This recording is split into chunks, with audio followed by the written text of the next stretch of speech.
A call to hell.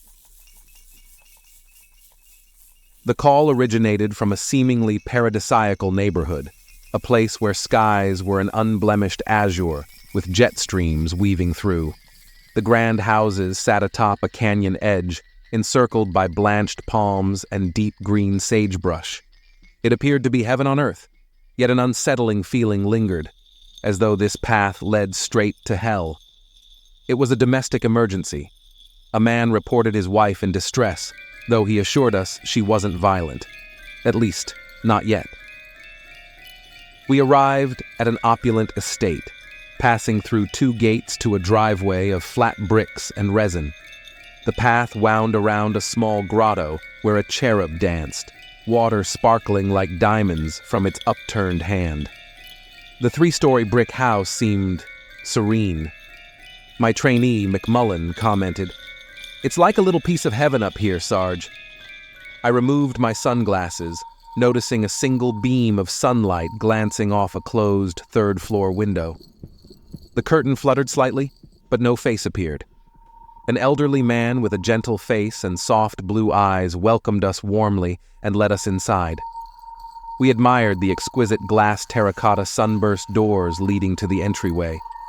Pots of narcissi and roses with white petals bloomed under a sky dome that bathed the room in divine light, a warmth that felt almost purifying. "Please, officer, take my wife away," the man said, his voice heavy with resignation. Adjusting his polo shirt collar, he guided us through a lush garden of hanging botanicals and vibrant vines. The scent of earth, wind, and sea filled the air. I was reminded of the apple my wife had offered me that morning. We reached the stairs. "What exactly is happening here? Did you have a fight?" McMullen asked, breaking the silence. "If only. Please just take her away. It's time to let her go." "What happened?" I asked, trying to engage him. My eyes lingered on a painting of Christ with bloodied hands and feet, a piece that held my gaze longer than I intended.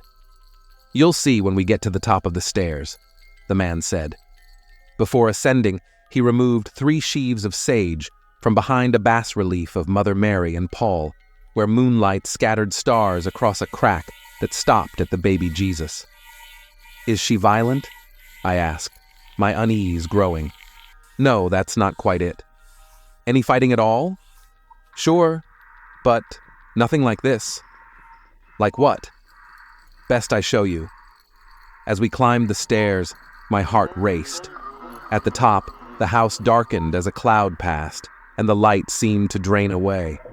The pleasant aroma was replaced by a foul miasma, a mix of fire and something else. The man began burning incense, adding an unsettling undertone. I glanced at McMullen, who looked back with equal uncertainty. "She's in here," the man said. "It's unusual for her to attack, but please be gentle. I don't know why, but I felt the need to tell you. She hasn't done anything for a long time, but 2 days ago she started pacing. Then she stopped. I removed anything that could be a weapon, even the bed. Otherwise, she'd break it apart and hurt herself. But watch your step. You'll see." We opened the door, which was padlocked from the outside. "It's for her," he explained. "You lock your wife in a room?" "Only at night. Let me show you something else." He led us to his room, where another padlock secured the door from the inside. "And you are?" "Yes, but sometimes it gets in at night." "You mean your wife? You call her it?" "It's not my wife, young man." "How does it get in?" "I don't know, but it's always locked after it leaves." Inside, we found an old woman with tangled, matted hair, wearing a bloody silk robe. She lay on the carpet, mumbling with her feet soaked in blood. Her gaze was intense, making me look away abruptly.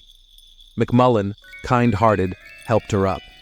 The stench was overpowering, a stark contrast to the house's former elegance, a hellish fall from grace. As we left, the woman stopped and locked eyes with me. It felt like an eternity. I looked away quickly, but the memory lingered. 8 years later, it still haunts me. That woman wasn't watching me. Something within her was. We transported her to the hospital. She shivered and babbled, but no wave of terror followed us. At the door, an orderly seated her in a wheelchair. We shook hands with the man and left. On the way to the police car, as I held her up, I noticed fresh pink scars on her palms.